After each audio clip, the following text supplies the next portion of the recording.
let's have another look at those compression settings. I just opened up the system settings, device, go to the 1920 preset, and I'm going to click modify so I can change it. And let's have a look at these different codecs that you can use. So I talked about uncompressed and the two Grass Valley ones. What about the others? These are basically just different codecs that you could use.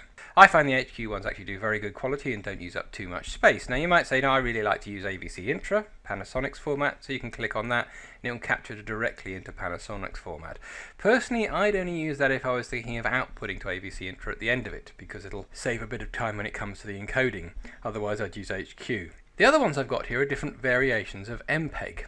So you've got XDCAM HD and XDCAM EX and MPEG-2. These are all MPEG codecs. So what it's going to be doing is taking the footage and then encoding it on the fly into a particular type of MPEG, where you have the occasional complete frame and then lots of bits of frames. So it's going to be harder work for the computer. Now, as long as you've got a nice fast computer, it should be able to keep up with it.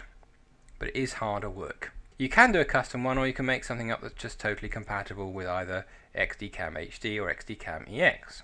So suppose I choose XDCAM EX, click on settings, very few settings. In fact, in this case I can only do 35 megabits, and I can do normal, high speed, fine and super fine. Now with all the MPEG encoding, I have to say, even on our best computers, if I leave it on normal, it works. If I put it on fine or super fine, it generally keels over and can't cope with it. So I tend not to play with that.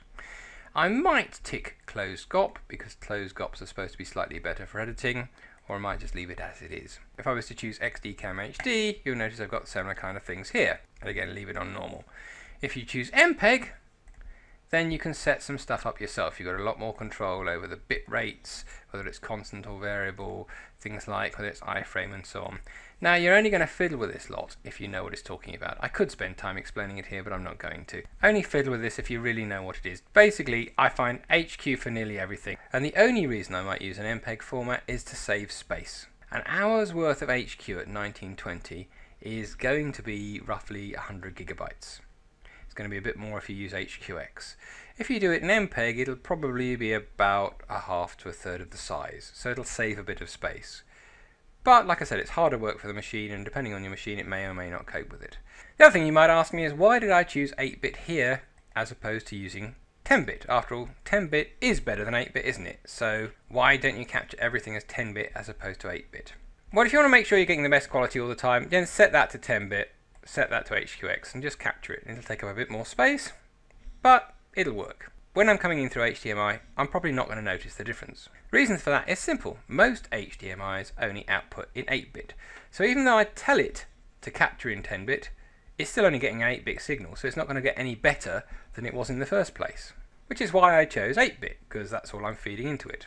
Now, having chose 8-bit, there is no point in choosing the HQX codec, because that's a 10-bit codec, and I'm giving it 8-bit, so why not use the 8-bit one? That'll look just as good and be a bit smaller. If I say, no, I'm going to just stick it on the best I can get regardless, well then I would choose 1920 10-bit.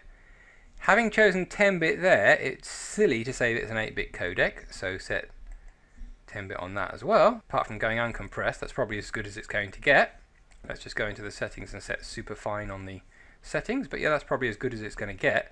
But to be honest, it probably doesn't look any better than setting the 8-bit settings, because I'm feeding it with 8-bit.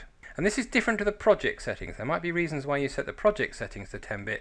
This is the capture settings. Once you've got it, you shove it on the timeline, then EDIUS does stuff to it. And if you happen to be color correcting it or doing a graphics or whatever, it might be better to work in 10-bit at that end.